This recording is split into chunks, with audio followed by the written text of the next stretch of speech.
أعوذ بالله من الشيطان الرجيم. بسم الله الرحمن الرحيم.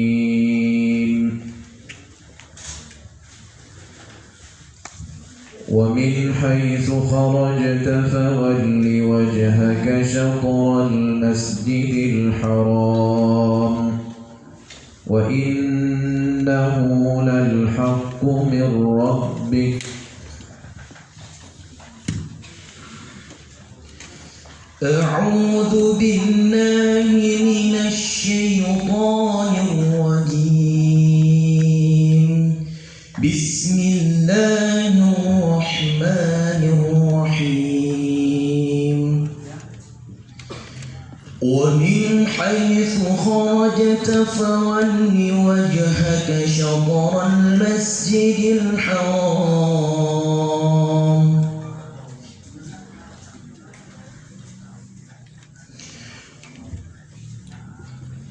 وإنه للحق من ربك وما الله بغافل عما تعملون. ومن حيث خرجت فول وجهك شطر المسجد الحرام وحيث ما كنتم فولوا وجوهكم شطره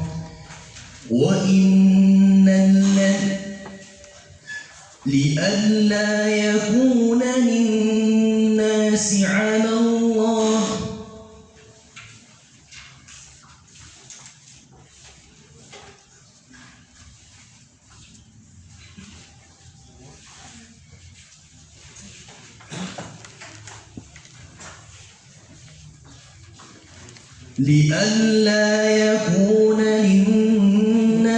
على الله حق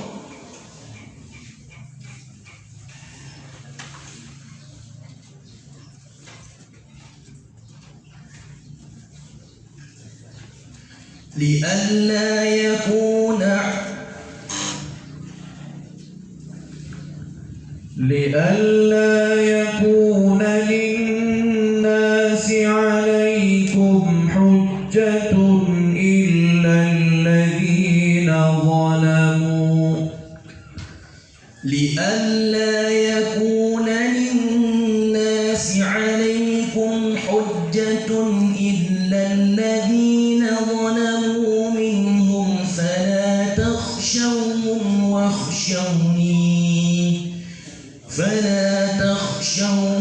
واخشوني ولأتم نعمتي عليكم ولعلكم تهتدون. كما أرسلنا فيكم رسولا منكم يتلو عليكم آياتنا ويعلمكم الكتاب والحكمة ويعلمكم ما لم تكونوا تعلمون.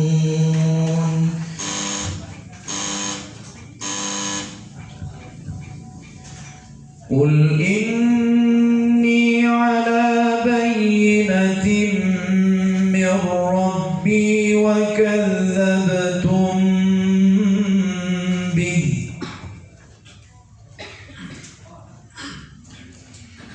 قل إني على ربي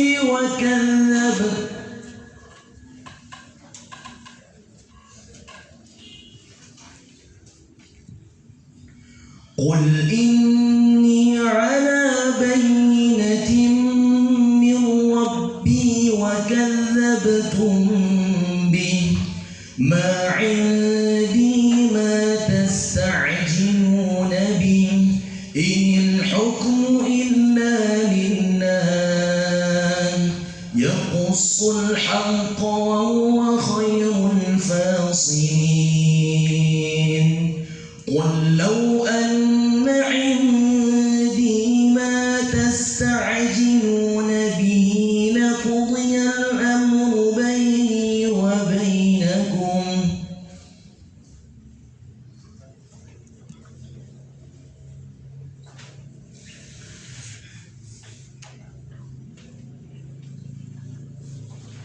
والله أعلم بالظالمين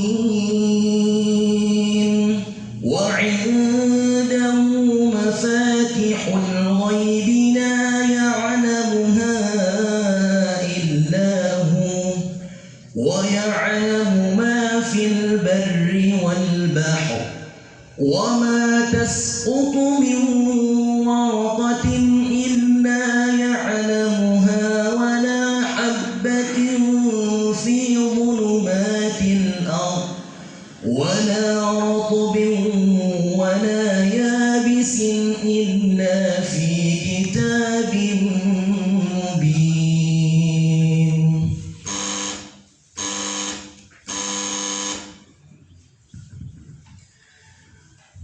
يا أيها الناس يا أيها الذين آمنوا إن كثيرا من الأحبار والرهبان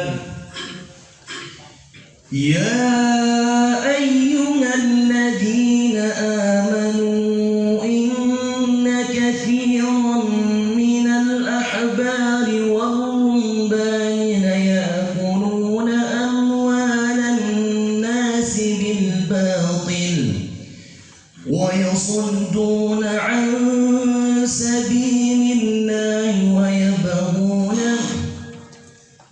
ويصدون عن سبيل الله والذين يكنزون الذهب والفضة ولا ينفقونها في سبيل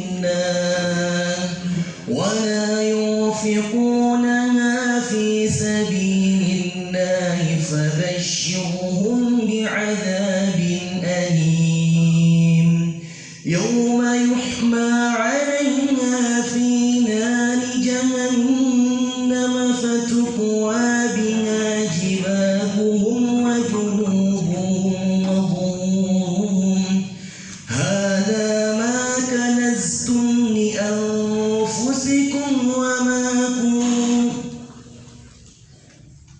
هذا ما كنزتم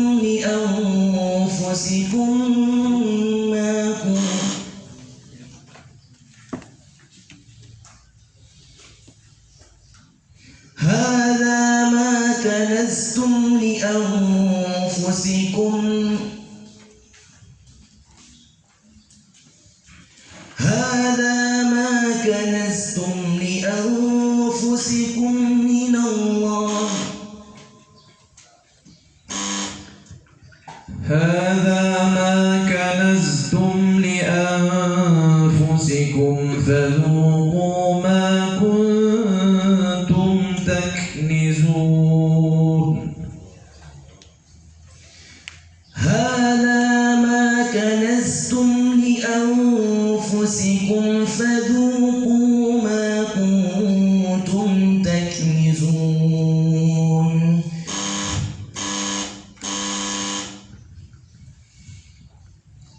لقد كان في يوسف وإخوته آيات للسائلين لقد كان في يوسف وإخوته آية للسائلين إذ قالوا ليوسف وأخوه أحب إلى أبينا منا ونحن عصبة إذ قالوا ليوسف وأخوه أحب إلى أبينا منا ونحن عصبة إن أبانا لفي ضلال مبين اقتلوا يوسف أو اطرحوه أرضا يخل لكم وجه أبيكم وتكونوا من بعده قوما صالحين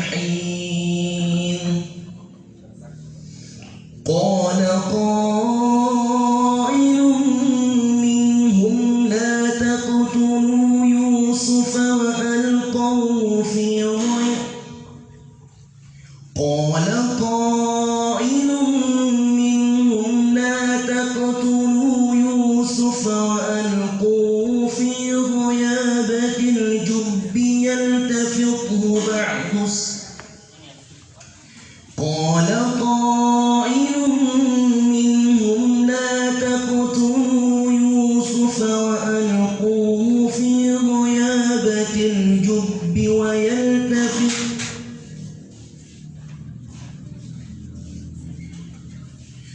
قال قائل منهم لا تقتلوا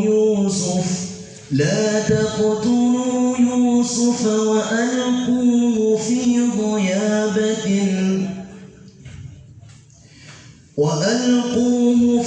غيابة الجب يلتفظه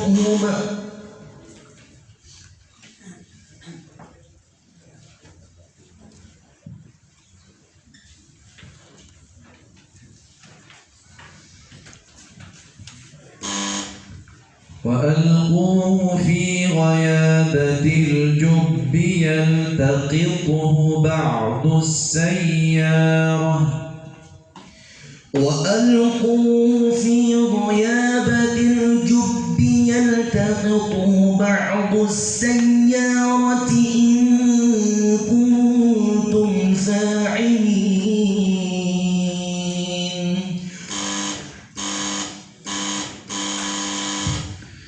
Well, now we are going to the English interpretation.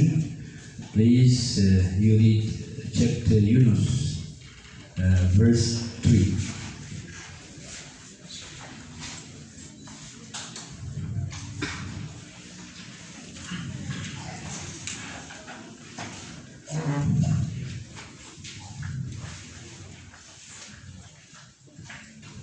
Okay, please recite this verse. بسم الله الرحمن الرحيم. ألف لام. Verse 3. إن ربكم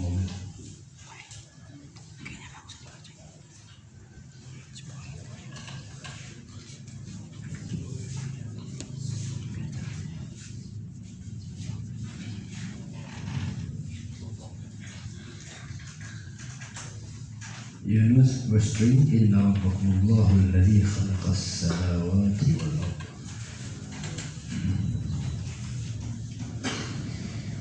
إن ربكم الله الذي خلق السماوات والأرض في 6 أيام ثم استوى على العرش يدبر الأمر ما من شفيع إلا من بعد إذنه ذلكم الله ربكم فاعبدوه أفلا تذكرون. Your Excellency, now we are going to the meaning of vocabularies. What does it mean خلق? خلق the mean is make. Make, great. Yeah? 6 أيام In 6 days. 6 days, okay. And شفيع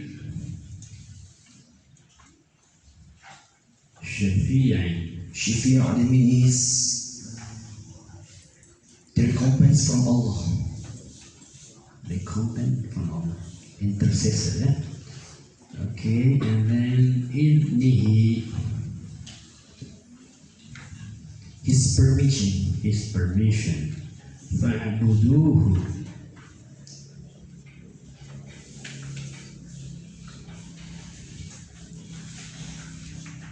Then take the God is Allah. فاعبدوه means فَعْبُدُوهُ means then take the religion to Allah. worship him, right? Okay,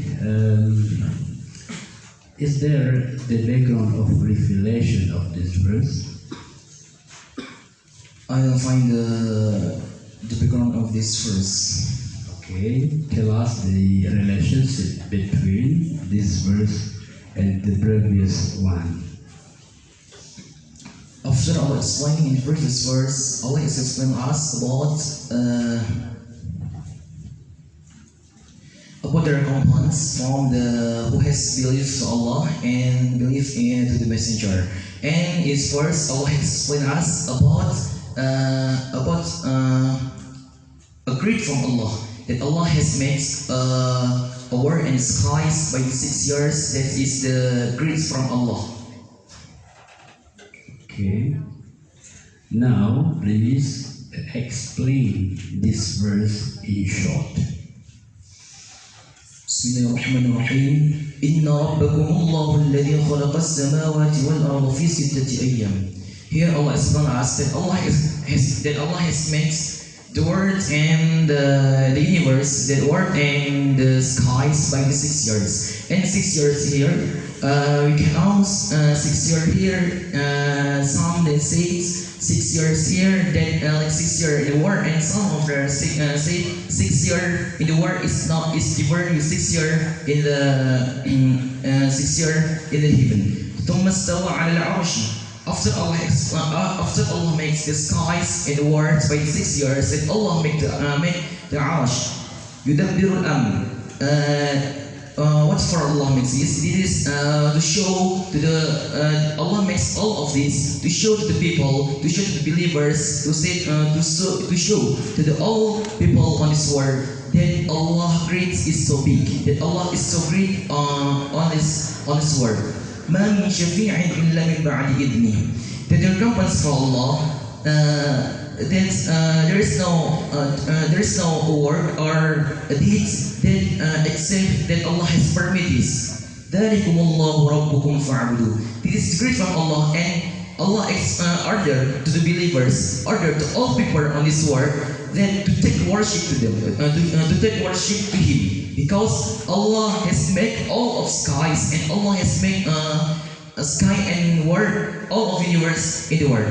أفلا تذكرون? And Allah gives a question in here to the people that Allah has made all of His creed. That Allah has made the world, Allah has made the skies and all universe in the world. So that Allah has made question here. Do not we take a lesson from this all of this making. So we have to take the lesson from this.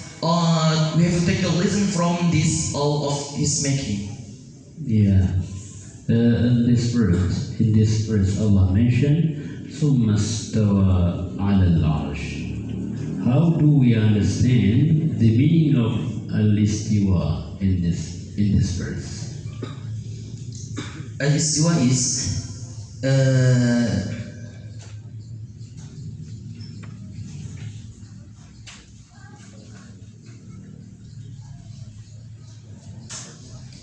after Allah makes the world and skies, that Allah made al-arash, that Allah after make al-arash,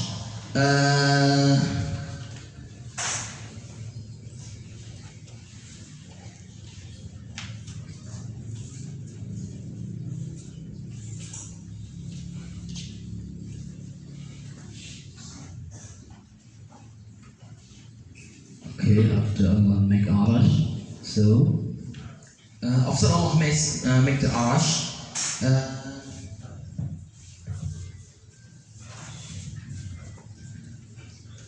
yeah, and then what happened? then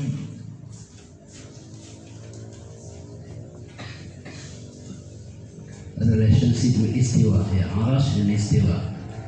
How we understand that Allah is istiwa on arash. How we do understand that? Is there some ulamas or some secular talk about this? yes, I think some ulama has explains about al-istiwa. What they said about that? Some of them says about al-istiwa that after Allah make the world and skies, and Allah make the arsh and guidance the peoples and all of the peoples on the world. Istiwa means here. Is it the real meaning or the metaphoric meanings? That's the metaphoric meanings. So what does it mean there? Yeah, metaphoric meaning according to you. Yeah? Okay, next question. Allah mentioned here Amin Shafi'a. What does it mean Ash-Shafa'ah and how to get it? Ash-shafa'ah is a things that we can get it by worship to Allah. So here Allah say, ذَلِكُمُ اللَّهُ رَبُّكُمْ فَاعْبُدُوهُ. If we want to take and get the shafa'ah, to get the shafa'ah, so we have to take worship to Allah and His Messenger and make what Allah has ordered us on the world. Yeah, what Shafa'ah is? Shafa'ah is a helper from Allah. Helper. Nasr min Allah. Yeah, Shafa'ah, intercession from Allah subhanahu wa ta'ala that Allah give to Messenger, to the friend of Salih, and so on. Okay, now please tell us the conclusion of this verse. So the conclusion from this verse, the first is that Allah has made the door in the sky by 6 years. The 6 year here, some of ulama says the same with the 6 years in the world, and some others says there is different with the days on the world. The second conclusion is that we have to take worship to Allah. If we want to get the helper from Allah, we have to take worship to Allah. And the last conclusion is, if we take the worship and we take worship anytime and place with Allah subhanahu wa ta'ala, we will get the good life on the world every time and every place. Okay, thank you. May Allah bless you. Sadaqallahul Azim. Assalamualaikum warahmatullahi wabarakatuh.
Ladies and gentlemen,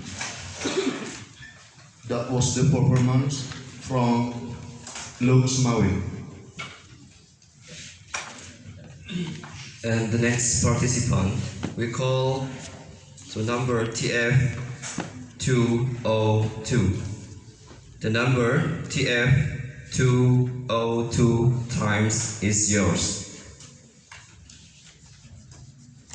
Questioner of Tahfiz 8.26 and questioner of Tafsir T8.08.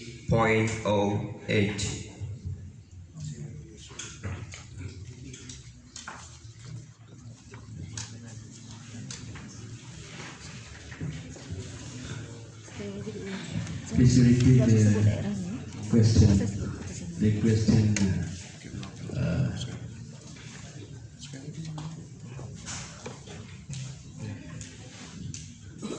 This performance is contestant number TF202. Questioner of Tahfiz is age 26 and questioner of Tafsir TA 8.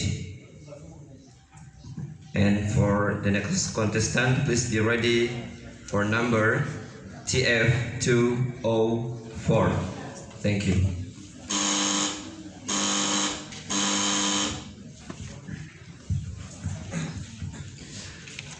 أعوذ بالله من الشيطان الرجيم يسألونك عن الخمر والميسر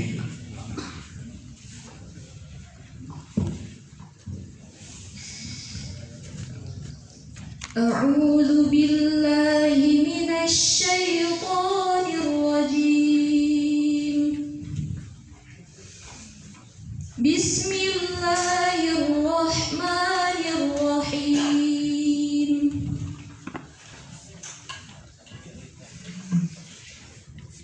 يسألونك عن الخمر والميسر قل فيهما إثم كبير ومنافع للناس وإثمهما أكبر من نفعهما ويسألونك ماذا ينفقون قل العفو كذلك يبين الله لكم الآيات لعلكم تتفكرون في الدنيا والآخرة ويسألونك عن اليتامى قل إصلاح لهم خير وإن تخالطوهم فإخوانكم والله يعلم المفسد من المصلح ولو شاء الله لأعنتكم إن الله عزيز حكيم.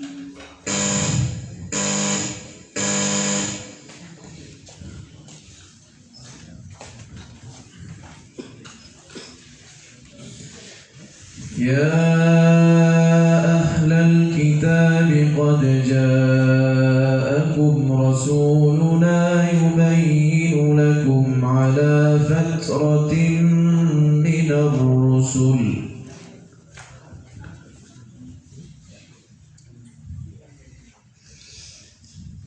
يا أهل الكتاب قد جاءكم رسولنا يبين لكم على فترة من الرسل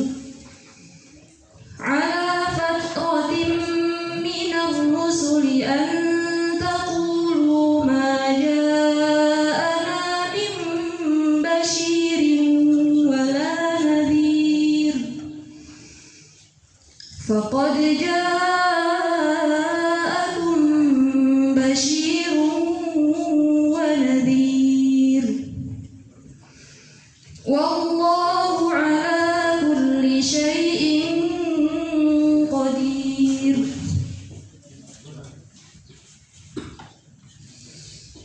وإذ قال موسى لقومه يا قوم اذكروا نعمة الله عليكم إذ جعل فيكم أنبياء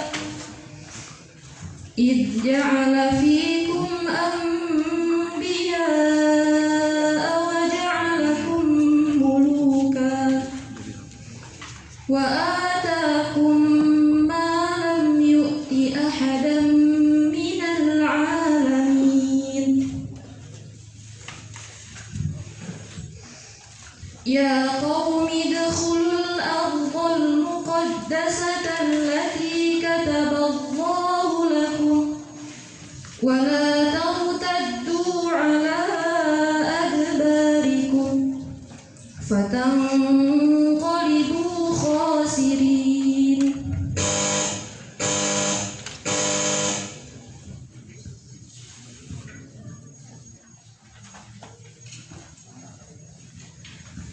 الذين كذبوا شعيبا كأن لم يغنوا فيها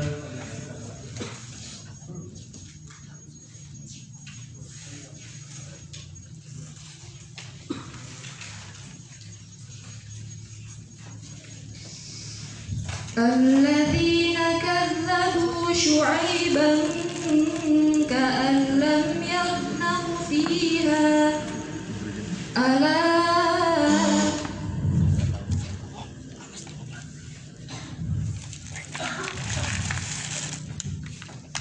الذين كذبوا شعيبا كأن لم يغنوا فيها ألا بعدا